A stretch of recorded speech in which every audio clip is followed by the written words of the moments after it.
बीड जिल्ह्याच्या अंबाजोगाईमध्ये मोठ्या थाटामाटात एक लग्न पार पडलं. मात्र लग्नाच्या अवघ्या 12 दिवसानंतरच नवरदेव तलाठ्यानं गळफास घेऊन आत्महत्या केली. संसाराची नवी स्वप्न पाहणाऱ्या या तरुणाच्या आत्महत्येनं संपूर्ण बीड जिल्हा हादरून गेला असून या मृत्यूमागचं खरं कारण आता समोर आलंय.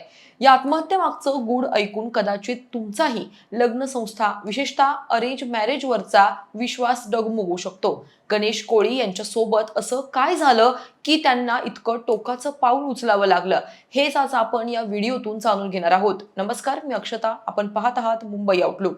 लग्न हे प्रत्येक व्यक्तीच्या आयुष्यातला महत्वाचा क्षण. आपल्याकडं असं म्हटलं जातं की लग्नाच्या गाठी या स्वर्गात बांधल्या जातात. मात्र हीच गाठ जर चुकीच्या ठिकाणी आणि चुकीच्या व्यक्तीशी बांधली गेली तर त्याचे परिणाम किती भयानक होऊ शकतात याची कल्पना कोणीच करू शकत नाही. गणेश दत्तू कोळी हे चंद्रपूर येथे तलाठी म्हणून कार्यरत होते. बीड येथे दीपाली नावाच्या तरुणीशी त्यांचा 13 मे रोजी मोठ्या उत्साहात विवाह पार पडला.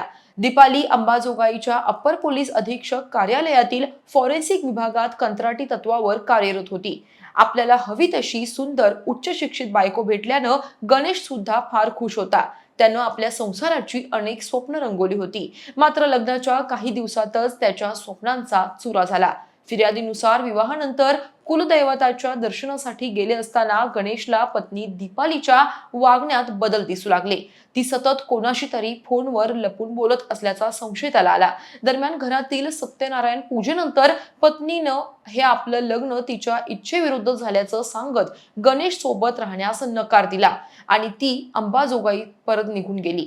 गणेश 24 मे रोजी पत्नीला भेटण्यासाठी मोरेवाडी अंबाजोगाईमध्ये आला. तिथं गणेशचे पत्नी दीपाली सोबत जोरदार भांडण झाले. त्यानंतर 25 मे रोजी गणेशनं आपल्या बहिणीला फोन करून रडत एक भयानक गोष्ट सांगितली. पत्नीचे दुसऱ्या एका मुलासोबत प्रेम संबंध असून तिनं आपल्या डायरीत याबद्दल लिहून ठेवल्याचं त्यानं म्हटलं.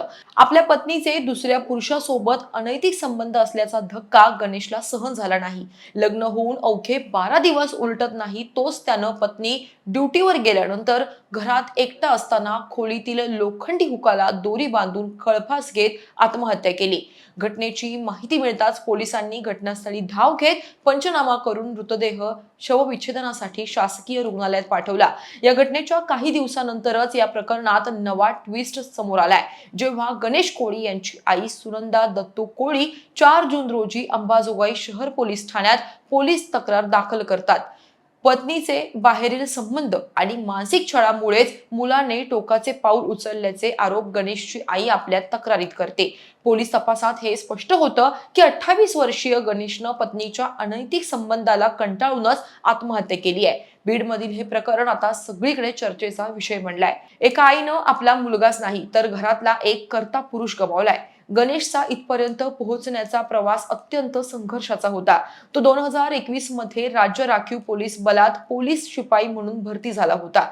त्यानंतर पोलीस खात्यात नोकरी करत असतानाच त्यानं तलाठी परीक्षेचा मोठा अभ्यास केला आणि 2024 मध्ये चंद्रपूर इथं तलाठी म्हणून त्याला नियुक्ती मिळाली. अत्यंत कष्टानं स्वतःचे पाय रोवणाऱ्या या तरुण तलाठ्याचा संसाराची सुरुवात होण्यापूर्वीच असा करुण अंत झाल्यानं बीड जिल्ह्यात मोठी हळहळ व्यक्त केली जाते.